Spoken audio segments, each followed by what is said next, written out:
What you're about to hear matters to anyone paying attention to how American cities are actually governed, not just how they're talked about on television. I'm your host, Nicolle Wallace, and this is the Daily News Update. On January 1st, 2025, New York City swore in Zohran Mamdani as its new mayor, a democratic socialist who, according to critics, would turn the city into a cautionary tale of far-left rule. What followed wasn't the collapse that was promised. It was a test of whether political fear could survive contact with governing reality.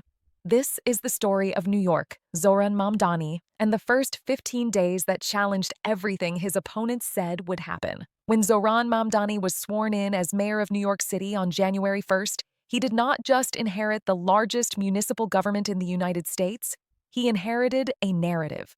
For months before his election, that narrative had been carefully constructed by political opponents, conservative media outlets, and business-aligned think tanks. The message was blunt and ominous. A democratic socialist mayor, they warned, would turn New York into a far-left experiment gone wrong. Crime would surge, freedom would erode, investment would flee. The city, they said, would begin to resemble Venezuela or Cuba, not in rhetoric, but in reality. These warnings were not subtle. Right-wing politicians described Mamdani as an ideologue whose policies would chase away capital and collapse public order. Conservative commentators predicted mass outmigration of wealthy residents. Editorials framed his platform as a threat to economic stability and personal liberty. One prominent conservative think tank went so far as to predict collapse, dependency, and political repression, language deliberately chosen to evoke failed states rather than a modern American city. This framing mattered. New York is not just another city. It is a financial center, a cultural capital, and a political symbol.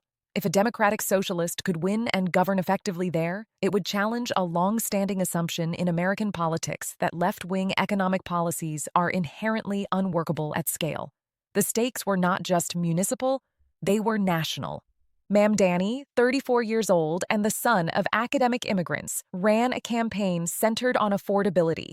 Housing costs, childcare, and the everyday expenses of working families formed the backbone of his platform. He did not campaign on radical upheaval or sweeping ideological transformation. He campaigned on the reality that millions of New Yorkers were being priced out of the city they lived in, even as the city's overall wealth continued to grow. That distinction was largely ignored by his critics. To them, the label Democratic Socialist was enough. The details did not matter. The outcome, they insisted, was already written. Leave your take in the comments. Subscribe and share this with someone who cares about where American politics is actually heading. On New Year's Day, Mamdani took the oath of office in freezing temperatures. Thousands of New Yorkers showed up anyway, braving sub-zero wind chills to witness the inauguration. That turnout alone undercut one of the earliest claims made about his election, that it was driven by apathy or fringe enthusiasm rather than broad public support. But symbolism only goes so far. What mattered was what came next. The right expected chaos. They expected Mamdani's first days to be consumed by ideological grandstanding or internal resistance. They predicted gridlock, lawsuits, and institutional paralysis. Instead, within hours of taking office, the new mayor began doing something far less dramatic and far more disruptive to the narrative. He started governing. This chapter of Mamdani's mayoralty began not with a sweeping declaration, but with a quiet recalibration of expectations. The far-left hellscape that had been promised did not materialize. There were no emergency press conferences about collapsing services, no sudden spikes in crime, no mass departure announcements from corporations or wealthy residents. What there was, instead, was a steady release of executive actions and administrative directives that aligned almost exactly with what Mamdani had promised during his campaign. The right expected chaos. They expected Mamdani's first days to be consumed by ideological grandstanding or internal resistance. They predicted gridlock, lawsuits, and institutional paralysis. Instead, within hours of taking office, the new mayor began doing something far less dramatic and far more disruptive to the narrative. He started governing.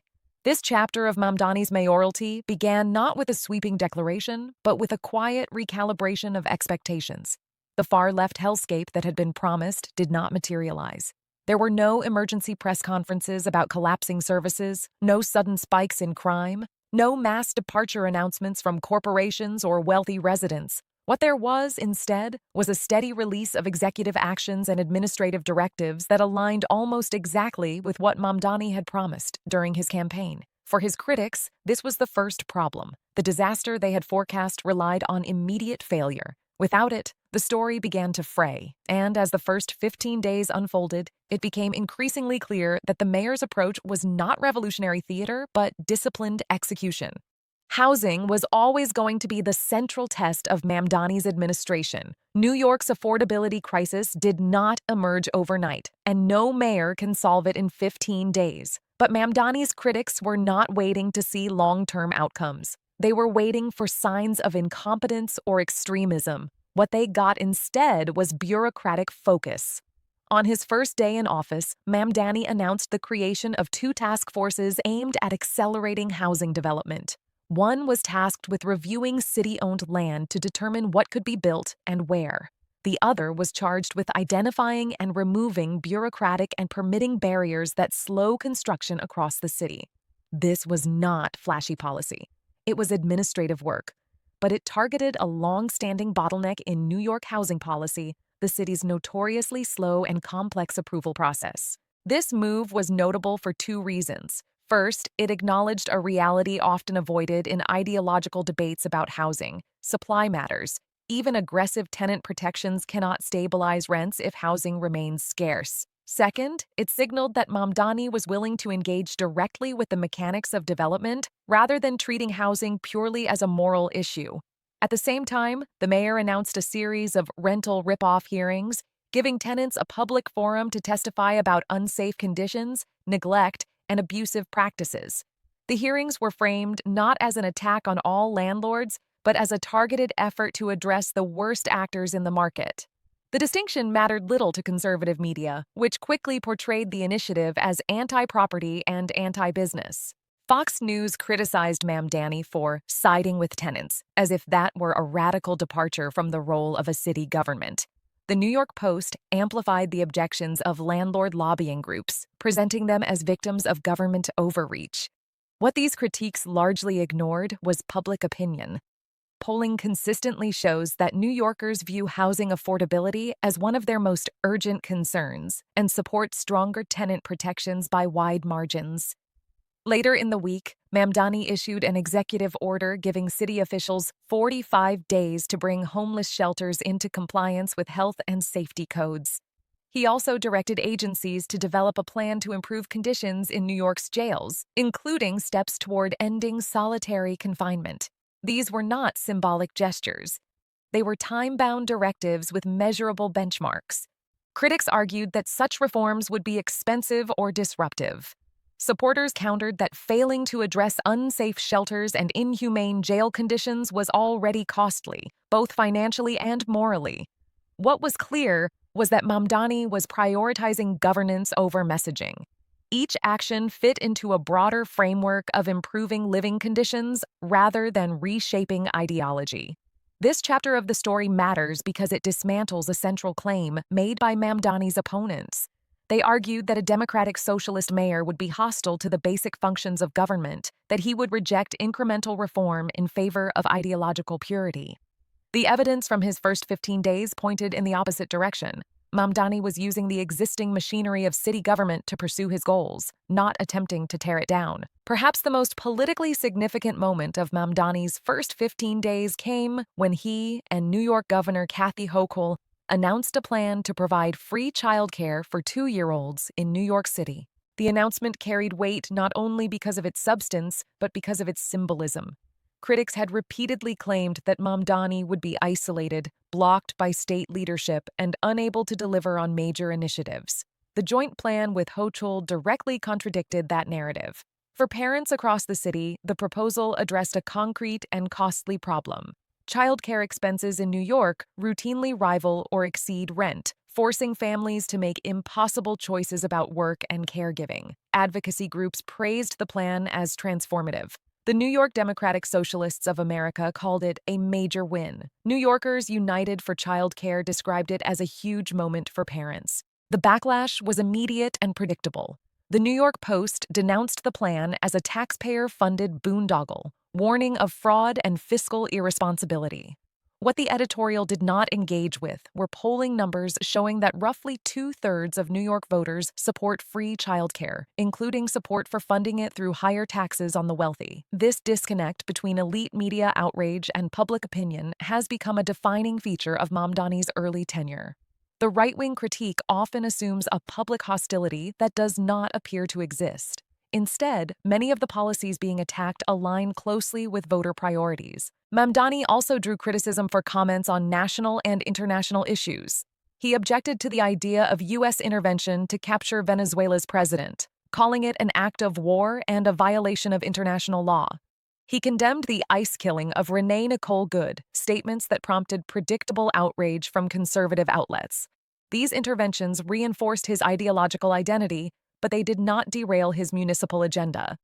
What is striking is how little these controversies disrupted the day-to-day functioning of city government.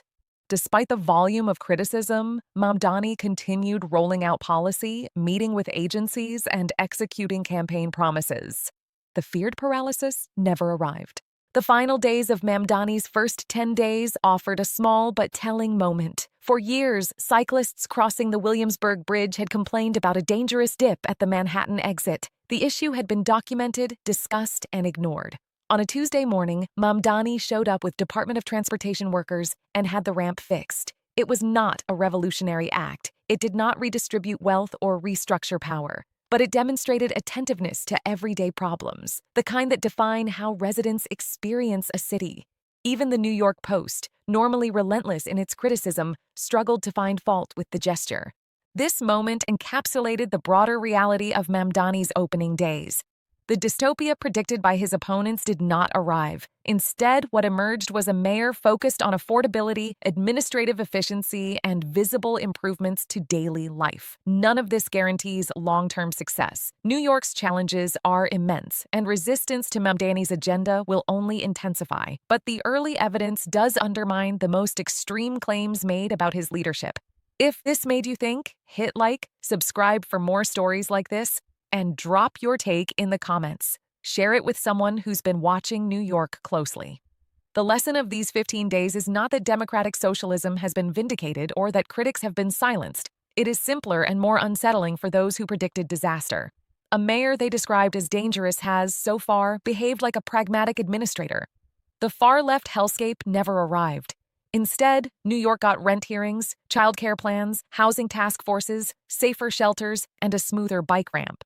For now, that reality speaks louder than the warnings ever did.